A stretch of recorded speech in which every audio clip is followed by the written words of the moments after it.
Hey everyone, Mike Rosehart here for another YouTube installment, and today I just want to vent. I just want to talk about something that is top of mind for me, and that is I see a lot of people on my Facebook feed whom are coaching, and they are offering different levels of real estate coaching or financial coaching, or they're financial advisors and they're offering services of varying levels, or they're lifestyle coaches who just graduated university.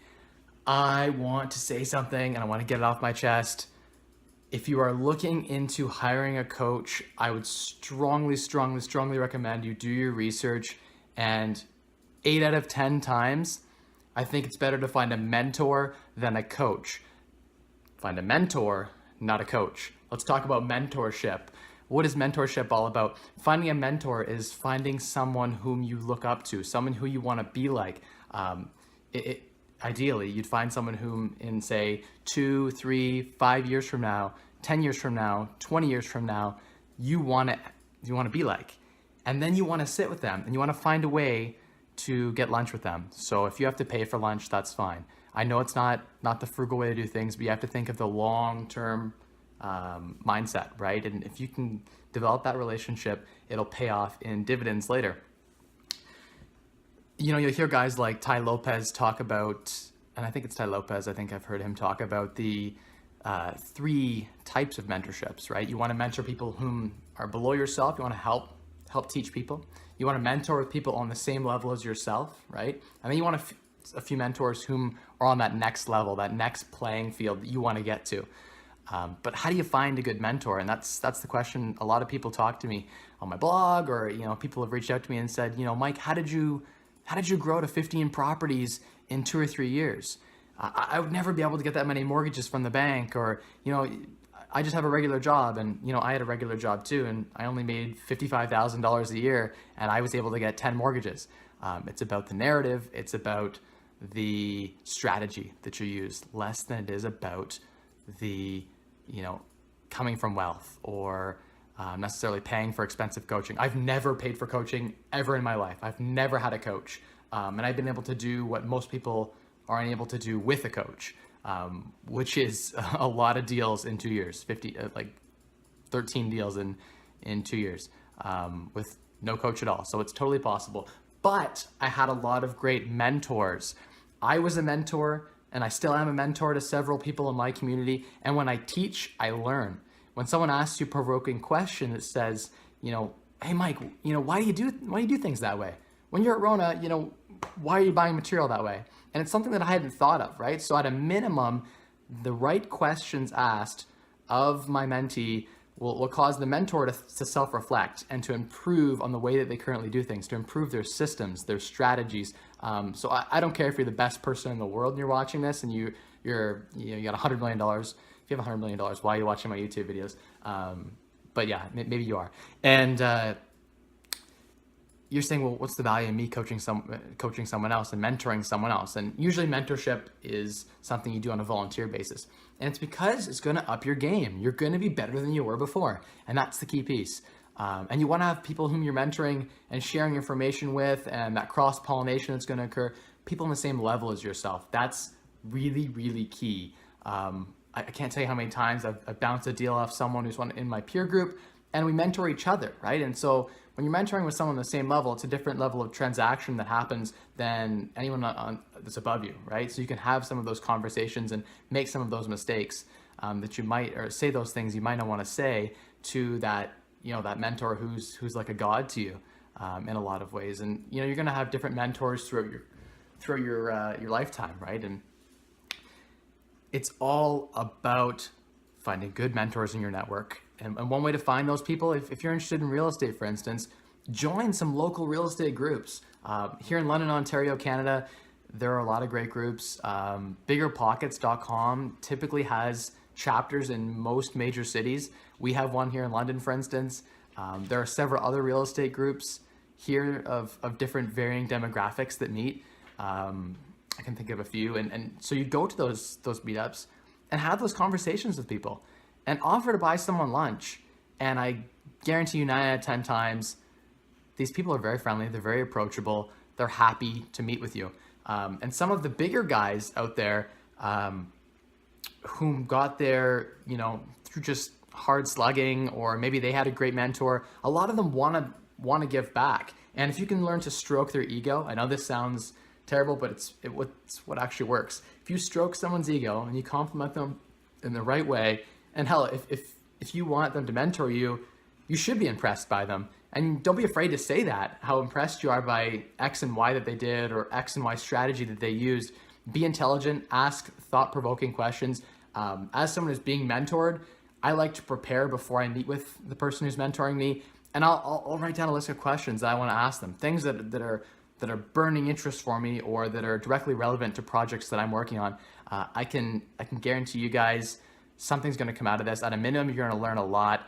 On the maximum side, maybe they have a deal that doesn't meet their criteria, but would be a good fit for you, and they'll throw you that deal because you're in their network. Or maybe they want to joint venture a project with you. And I can't recommend this enough. If you're new into real estate, start with a joint venture. Maybe your first house you house hack. That's cool. I get that. It's a good way to start. You can live for free. You can't go wrong if you house hack properly. But if you can joint venture with someone who's an expert, there's a saying, and I'm going to botch it because I just thought of it now, but it's something like when a noob or someone brand new in real estate partners with someone, or let's say it's someone with expertise, partners with someone who's got money, right? What ends up happening is one person absorbs the expertise, the other person absorbs and gets more of the value from the money. And that's an okay trade sometimes.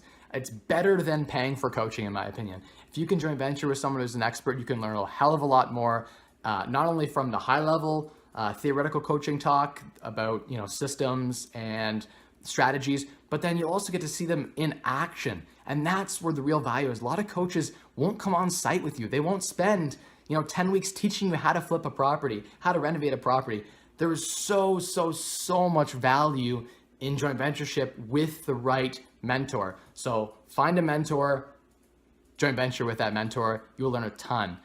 If someone approached me with the right deal, or whom was interested, they say, hey, I found this awesome deal in your market. I would love to partner with you on that. I just want to learn from the way that you do things, and I'll let you run the show. I'm going to ask questions along the way. I'm going to make sure that things are going, in the right direction. But I trust you enough that I would let you run the show, and I want to learn. And I'm willing to say, even take less equity so that I can learn. And coming out of this, I might not make as much as I would have doing the job or the project or the business or the property renovation, whatever it is. Let's say it's real estate, through that real estate venture. But I'm going to come out starting here on the wisdom level up 2 notches, right? And ready to take on another project at with a different mindset and a different set of skills. So knowledge is very valuable. Wisdom is essentially experience. So when you have knowledge and wisdom together, that's the ultimate power. I always say, if people took away everything I had right now, if the market crashed tomorrow in Canada, in Ontario, in London, Ontario, and property values are depressed, and let's say I actually cashed out most of my properties, but let's say I still had my entire portfolio and I didn't have a cash position, and I was extremely levered like I was, say, a year ago, and I lost everything, I could rebuild the entire portfolio. I could get from 0 to 25 properties again in probably 3 to 5 years, starting with nothing, using BRRRR strategies, where as soon as I get one property down payment saved up, then I can use that as a catapult to launch to the next deals, right? Using refinance strategies. My point is, when you have the knowledge and you have the expertise, the money and the deals come. People think, there's 3 things, and I'll credit Stefan Arnio for this, because this is the first time I actually heard it in the most concise way. I'd heard about this before, but not really in the same way that he presented it. I like the way that he presents it in his book. He came to speak in London, Ontario. That's sort of where I heard it from. But money, people, deal, right? If you have the people skills, if you have all of the expertise, I call people like the expertise and the knowledge and the wisdom and the network of contractors and the network of just the whole network of people and the things that you need and the systems and the strategies, all of that down, and in real estate, and you have the deal, if you have the real estate deal, the money comes on its own. You don't have to worry. If you don't have any money, that's okay. The money will come to you if the deal is good enough and the expertise is there. So if you're proven, you've done this a lot of times, you have a good track record, the money will come. I know a lot of people who have become experts at flipping or rehabbing properties, or buy and hold, burring strategies, etc. A lot of those guys do joint ventures now, and girls and ladies do joint ventures now, and they partner with people who have a lot of capital but are passive investors, not interested, and they don't have the expertise in managing properties and renovating properties. And they partner with these people, and some of them go 50-50, and the money partner puts up everything, and the other person puts up all the expertise in the deal. And that's a good relationship because everyone wins. You want to create that win-win. In mentorship, you want to create that win-win. What can you offer the mentor in return, right? So if you can create a win-win, that's just the best scenario ever, where both parties come out ahead. That's the ultimate. You don't want to be, and this is something that I've gotten a lot of too, in talking with some people through my blog and stuff like that. A lot of people want to take, right? They want to, what can you give me? Can we sit down and I can drain your brain of all the knowledge? And that's cool. Like I'm totally down to do that. I love to help people. A lot of mentors, they feel like it's one-sided in the sense that someone looking to be mentored often is in the position of what can you give me? But creating that win-win is so important. And I want to further say that in my personal experience, being very respectful and honoring time commitments is very important as well. So if you say you're going to meet someone for lunch and you stand up that person whom you're looking to be, mentored by, don't expect a second lunch date unless it's, an emergency or something, right? But at the end of the day, you have to respect the relationship and you have to create those win-win opportunities. What can you provide to the person whom is mentoring you? Is there a way that you can help them, right? So bartering or trading of knowledge, information, expertise, that's awesome. Often something that I've done before is I've offered to work for the person for free. I was like, can I come follow you around? Give me tasks, have me swing a hammer, whatever you want me to do, I'll do it. Because I was about learning. And when you put in a little bit of effort and you show that you're serious about this mentor relationship, you'll be surprised that it'll pay off in dividends. It'll pay off tenfold. So that's the strategy I implore you to apply in your businesses, in your mentor relationships. Create a win-win. I don't care what you're selling, what you're trying to build. If there isn't a win-win there, there's not a long-term viable business there. Your customer has to feel like they're getting something good out of it, right?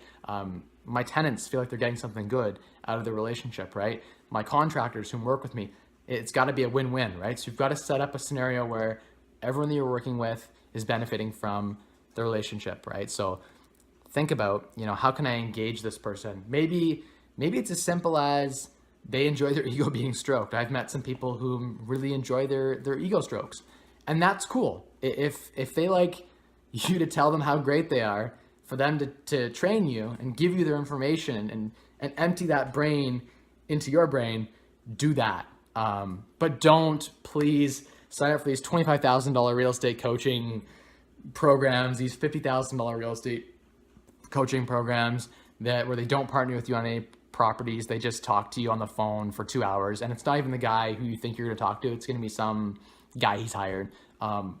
Most of these are a scam. So many of these, especially in the infancy of starting in real estate or starting in businesses, so many of them are scams. Or even if their intentions are in the right place, most people don't follow through. If you go and meet with a few mentors in your local network, you build a network of mentors, you'll have the as good as or better efficacy, and the results will just be so much better, and the downside is so much better too. All you're going to lose is a little bit of your time. And I know time is really valuable. Your time is the most valuable thing that you have. But when you're first starting out, to lose time is a lot better than to lose a ton of money. A lot of these guys will not refund your deposits. They won't refund your coaching fees. And if you go into it and you get your first deal and you find out, hey, you know what, renovating is not for me. Real estate is not for me. That's cool. Or no, this business idea or internet marketing or whatever it is not for me. That's cool. You've now developed a few good relationships that you can always rekindle. Always end on a positive note. Don't just flake on the person who's mentoring you. Let them know what's going on. Be sincere. Be honest. But at the end of the day, the key thing is that your downside risk is so much lower meeting with people. Go out to a few meetup groups and learn something that way. You will learn so much more. You'll be so much better for it. And that's what I have to say today about mentorship and avoiding coaching. I still haven't started a coaching program. People are like, hey, you should start a coaching program. It just doesn't feel right. If I ever do a coaching program, because I'm not able to mentor, so many people want mentorship from me, let's say, and this is a hypothetical, I would make sure that I did it in a partnership form. So in a way where I took a share of profit, a share of their success, not in an upfront fee. It just doesn't feel right. Maybe a refundable, 100% refundable deposit, but I mean, like, it's got to be seriously refundable. I can understand that people might not show if they don't put a deposit up. They might flake out. They might waste your time. Okay, so put some skin in the game to show that you're serious. But at the end of the day, before I end this rant, I want to say, go and find some people you can mentor. Find some people whom share common interests with you too, and cross-pollinate and work with those people on the same level as yourself. And then go find some people who you want to be like. This guy I want to be in 5 years. This guy I want to be in 10 years. And go get lunch with them. Sit down with them.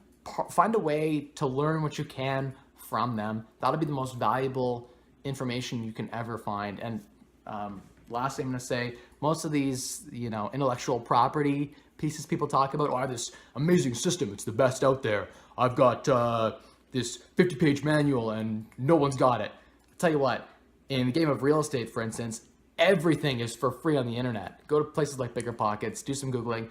Everything is out there. You want to learn how to wholesale? There are guides out there for free. You want to learn how to rehab a property? There are guides out there for free. There are blueprints, there are systems. And these guys have just compiled it all into one place, made it easy for you, and are selling it to you for a ton of money. I could do the same thing. I could really put these things together and give them to people for thousands of dollars. But why would I? It just doesn't feel right. It feels unethical. It feels slimy.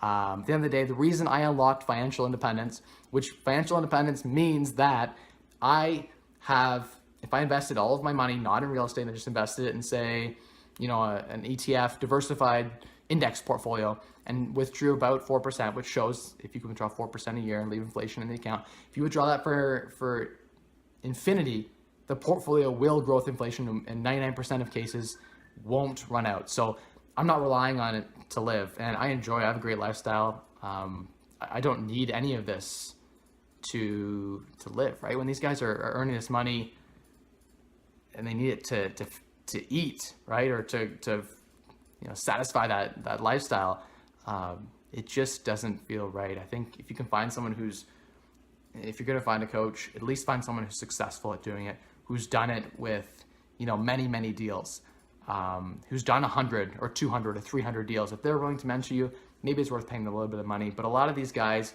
work for these other, so there'll be this guy who's really, really good, and they'll use his brand, right? Like I don't want to say Robert Kiyosaki, someone like that, right? Rich Dad, Poor Dad, those kinds of people. And then there's 100 other coaches underneath there that are actually coaching you who haven't really done what he's done. And so what you're getting is, second, third rate type coaching. So anyway, my rant is done. I'm going to offend a lot of people, I'm sure, who take on coaching and have got a lot of value from it. That's cool. At a certain point in business, if you've got, 20, 30 properties, or you're looking to go from that next level and you can't find any mentors in your network, one, I would just say you haven't tried hard enough. But let's just say you can't find anyone. No one will take you for lunches. You can't meet with anyone who's at the next level, and you do go with coaching, and maybe you get a ton of value from it. That's cool. I'm not saying all coaching is bad. Coaching is good. There's a lot of it that's bad. And I think when you're first starting out, it's a bad use of your capital because you only have so much capital in the beginning. I'd rather see you do one extra deal that turns into 10 using a snowball burst strategy than see you dump that into coaching.